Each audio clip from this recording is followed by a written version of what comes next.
ವೀಕ್ಷಕರಿಗೆಲ್ಲ ನಮಸ್ಕಾರ. ನಾನು ನಿಮ್ಮ ರಾಧಿಕಾ ಋಷಿಕೇಶ್. ವೀಕ್ಷಕರೇ, ನಿಮಗೆಲ್ಲ ಗೊತ್ತಿರೋ ಹಾಗೆ ನಾನು ನನ್ನ ಬ್ರಾಹ್ಮಿನ್ಸ್ ಮಹಿಳಾ ಗ್ರೂಪ್ ಏನಿದೆ, ಗ್ರೂಪ್ FB ಗ್ರೂಪ್ ಏನಿದೆ ಅದರ ಅಡ್ಮಿನ್ನು. ಅದರಲ್ಲಿರುವಂತಹ ಮೆಂಬರ್ಸ್ಗಳಿಗೆ ನಾನು ಪ್ರಮೋಷನಲ್ ವಿಡಿಯೋಗಳನ್ನು ಮಾಡಿಕೊಡ್ತಾ ಇದ್ದೇನೆ. ಅವ್ರ ಸ್ಯಾಂಪಲ್ಗಳನ್ನು ನನಗೆ ಕಳಿಸ್ತಾ ಇದ್ದಾರೆ. ಅದೇ ರೀತಿ ಸಾಗರದಿಂದ ತನುಜಾ ಮೇಡಮ್ ಅವರು ಈ ಒಂದು ಹತ್ತಿ ಹಾರದ ಒಂದು ಇದನ್ನು ಏನು ಕೊರಿಯರ್ ಮಾಡಿದ್ದಾರೆ. ನನಗೆ ಪ್ರಮೋಷನಲ್ ವೀಡಿಯೋಸ್ಗೋಸ್ಕರ ಸ್ಯಾಂಪಲ್ಗಳನ್ನು ಕಳಿಸಿದ್ದಾರೆ. ಬನ್ನಿ ಏನು ಕಳಿಸಿದ್ದಾರೆ ಅಂತ ನೋಡೋಣ. ನೋಡಿ, ಇವರು ಸಾಗರದಿಂದ ತನುಜಾ ಅಂತ ಅಲ್ಲಿದ್ದಾರೆ. BA ಓದ್ಕೊಂಡಿದ್ದಾರೆ. BA ಓದ್ಕೊಂಡು ಈಗ 1 ತಿಂಗಳಿಂದ ಶುರು ಮಾಡ್ಕೊಂಡಿದ್ದಾರೆ. ನೋಡಿ, ಕಟ್ ಮಾಡ್ತಾ ಇದ್ದೇನೆ. ಈಗ 1 ತಿಂಗಳಿಂದ ಹತ್ತಿ ಹಾರದ ಈ ಬಿಸ್ನೆಸ್ ಮಾಡಬೇಕಂತ ಇದ್ದಾರೆ. ಅಂದರೆ ಈಗ ಲೇಡೀಸ್ ಮನೇಲಿ ಕೂತ್ಕೊಂಡು ಏನೋ ಒಂದು ಅರ್ನಿಂಗ್ ಮಾಡಬೇಕನ್ನೋದಿರುತ್ತೆ. ನಮ್ಮಲ್ಲಿ ನಮ್ಮ ಬ್ರಾಹ್ಮಣ ಕಮ್ಯುನಿಟಿನಲ್ಲಿ ಮಹಿಳೆಯರಿಗೆ ತುಂಬಾ ಟ್ಯಾಲೆಂಟ್ ಇರುತ್ತೆ. ನಾವು ಆಚೆ ಎಲ್ಲೂ ಹೋಗಲಿಲ್ಲ ಅಂದ್ರೂ ಮನೆಯಲ್ಲೇ ಸುಮಾರು ಮಾಡ್ತೀವಿ ಅಲ್ವಾ. ನೋಡಿ, ಕಳಿಸಿದ್ದಾರೆ.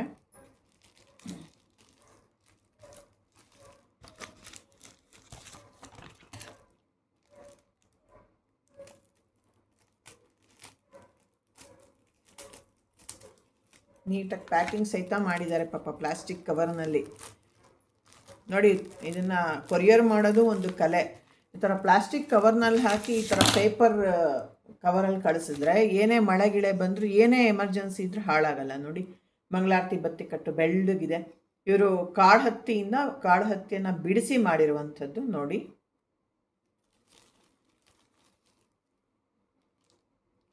ಆಮೇಲೆ ಇದು ಬಿಡಿಗೆಜ್ಜೆ ವಸ್ತ್ರ ಗೊತ್ತಲ್ಲ, ಮಾಮೂಲಿ ದೇವ್ರ ಪೂಜೆಗೆ ಡೈಲಿ ಯೂಸ್ ಮಾಡುವಂಥದ್ದು.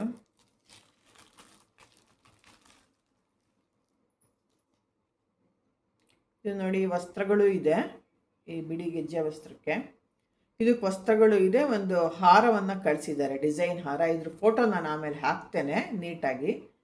ಸೊ ನೋಡಿ, ಈ ಥರ ನಮ್ಮ ಬ್ರಾಹ್ಮಣ ಮಹಿಳೆಯರು ಸುಮಾರು ಇದನ್ನು ಮಾಡ್ತಾ ಇರ್ತಾರೆ. ತನುಜ್ ಅವರು BA ಗ್ರ್ಯಾಜುಯೇಟು. ಈಗ ಅವರು ಈ ಹತ್ತಿ ಹಾರದ ಒಂದು ಏನು ಬಿಸ್ನೆಸ್ ಮಾಡೋಕ್ಕೆ ಈಗ ತಾನೇ ಮುಂದೆ ಬರ್ತಾ ಇದ್ದಾರೆ. ನೀವು ನಿಮ್ಮಲ್ಲಿ ಯಾರಿಗಾದರೂ ಬೇಕಾದ್ರೆ ಅವರು ಆಸ್ಪತ್ರೆ ಹತ್ತಿಯಿಂದ ಮಾಡಲ್ಲ, ಕಾಡು ಹತ್ತಿಯನ್ನು ಬಿಡಿಸಿ ಮಾಡ್ತಾರೆ. ನಿಮ್ಮಲ್ಲಿ ಯಾರಿಗಾದರೂ ಬೇಕಾದರೆ ಇವ್ರ ನಂಬರ್ ನನ್ನ ವಿಡಿಯೋದಲ್ಲಿ ಹಾಕಿರ್ತೇನೆ, ಮತ್ತು ಹತ್ತಿಯ ಡಿಸೈನ್ಗಳನ್ನು ಹಾಕಿರ್ತೇನೆ. ನೀವು ಅವ್ರಿಗೆ ಆರ್ಡ್ರ್ ಕೊಟ್ಟು ಕಸ್ಟಮೈಸ್ಡ್ ಆರ್ಡ್ರು ತೊಗೋಬೋದು. ಯಾವ ನೀವು ಡಿಸೈನ್ ಬೇಕೋ ಅವ್ರು ಮಾಡ್ಕೊಡ್ತೀವಿ ಅಂದರೆ ಮಾಡ್ಕೋಬೋದು. ತುಂಬ ಚೆನ್ನಾಗಿ ಮಾಡಿಕೊಡ್ತಾರೆ ಮತ್ತು ತುಂಬ ರೀಸನಬಲ್ಲಾಗೂ ಇದೆ ಪ್ರೈಸಸ್ ಎಲ್ಲ ಅಂತ ಅನಿಸುತ್ತೆ. ಹಾಗಾಗಿ ನೀವು ಅವ್ರನ್ನ ಕಾಂಟ್ಯಾಕ್ಟ್ ಮಾಡಿ. ಈ ಥರ ನಮ್ಮವ್ರಿಗೆ ನೀವು ಸಪೋರ್ಟ್ ಮಾಡಿ, ಮಹಿಳೆಯರಿಗೆ ಸಪೋರ್ಟ್ ಮಾಡಿ. ವೋಕಲ್ ಫಾರ್ ಲೋಕಲ್ ಅನ್ನೋ ಹಾಗೆ ನಮ್ಮ ಸುತ್ತಮುತ್ತ ಇರುವಂತಹ ಲೋಕಲ್ ಪೀಪಲ್ಗೆ ನಾವು ಎಲ್ಲ ರೀತಿಯಲ್ಲಿ ಸಪೋರ್ಟ್ ಮಾಡ್ತಾ ಬಂದರೆ ಇಂಡಿಯಾ ಮುಂದೆ ಬರೋದ್ರಲ್ಲಿ ಖಂಡಿತ ಸಂದೇಹ ಇಲ್ಲ.